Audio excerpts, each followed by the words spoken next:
નમસ્કાર મિત્રો, સ્વાગત છે તમારું આપણી આ યુટ્યુબ ચેનલમાં જેનું નામ છે ગુજરાતી જીકેની જમાવટ।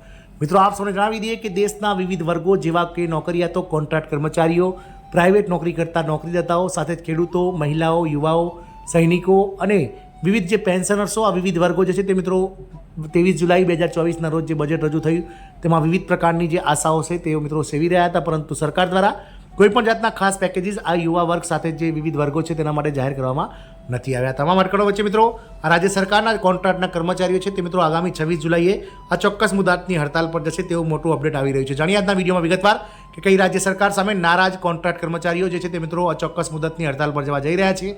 સાથે જ જાણીએ કે કોન્ટ્રાક્ટ કર્મચારીઓ કે જેઓ હડતાલ ઉપર જઈ રહ્યા છે ચોક્કસ મુદતની તેમની વિશિષ્ટ માંગણીઓ શું છે અને સરકાર દ્વારા કઈ માંગણીઓ અવગણતા આ કર્મચારીઓએ હવે હડતાલનો મિત્રો જે છે તે આશરો લીધો છે। તો જાણીએ આજના વિડીયોમાં વિગતવાર।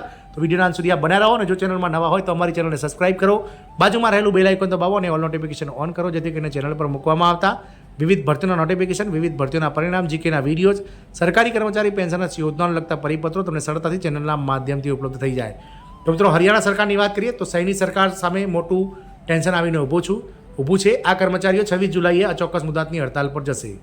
તો હરિયાણા સરકારના નેશનલ હેલ્થ મિશનના જે કર્મચારીઓ છે, કોન્ટ્રાક્ટ કર્મચારીઓ, જેઓ અગાઉ એમ્પ્લોઈઝ યુનિયન અને હેલ્થ વર્કર યુનિયનના સંયુક્ત આહવાન પર 24 જુલાઈએ 3 દિવસની સાંકેતિક હડતાલ પર જવાની જાહેરાત કરી હતી। ત્યારબાદ કેન્દ્રીય પ્રતિનિધિ મંડળે હવે જુલાઈ 25ના રોજ મિશન ડાયરેક્ટર NHM દ્વારા વાતચીત માટે બોલાવવામાં આવે છે। હરિયાણામાં નેશનલ હેલ્થ મિશન કર્મચારીઓ તેમની માંગણીઓ માટે દબાણ કરવા માટે 2 કલાકની હડતાલ શરૂ કરી હતી। સિવિલ હોસ્પિટલ ખાતે કર્મચારીઓ એકઠા થયા હતા અને સરકાર વિરુદ્ધ સૂત્રોચ્ચાર પણ કર્યા હતા। હડતાલને કારણે હોસ્પિટલમાં એમ્બ્યુલન્સની સેવાઓ ઠપ રહી હતી। આ ઉપરાંત લેબર રૂમ, મનોચિકિત્સા વિભાગ અને રસીકરણની કામગીરીને પણ અસર થઈ હતી। સવારે 12 વાગ્યા સુધી હડતાલ ચાલુ રહી હતી। નેશનલ હેલ્થ મિશન કર્મચારીઓએ અગાઉ national health mission employees union અને હેલ્થ વર્કર યુનિયનના સંયુક્ત કોલ પર 24 જુલાઈએ 3 દિવસની ટોકન હડતાલ પર જવાની જાહેરાત કરી હતી। ત્યારબાદ કેન્દ્રીય પ્રતિનિધિ મંડળે હવે 25 જુલાઈના રોજ mission director national health mission દ્વારા વાતચીત માટે બોલાવવામાં આવી છે।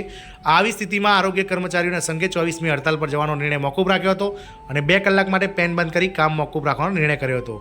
યુનિયનના રાજ્ય પ્રમુખ વિપિન શર્માએ જણાવ્યું હતું કે જો મિશન ડાયરેક્ટર સાથેની વાતચીતમાં કર્મચારીઓના હિતમાં કોઈ નક્કર નિર્ણય લેવામાં નહીં આવે તો નેશનલ હેલ્થ મિશનના કર્મચારીઓ 26 જુલાઈથી અનિશ્ચિત અને અચોક્કસ મુદતની હડતાલ પર જશે। વિપિન શર્માએ જણાવ્યું હતું કે છેલ્લા 26 વર્ષથી NHM એટલે કે નેશનલ હેલ્થ મિશન કર્મચારીઓની ઉપેક્ષા કરવામાં આવી રહી છે। મુખ્યમંત્રીની સૈદ્ધાંતિક મજૂરી છતાં 7મા પગાર પંચનો લાભ આપવામાં આવતો નથી। અધિકારીઓએ કર્મચારીઓના 2 મહિનાના પગારનું બજેટ જાણી જોઈને રોકી રાખ્યું છે।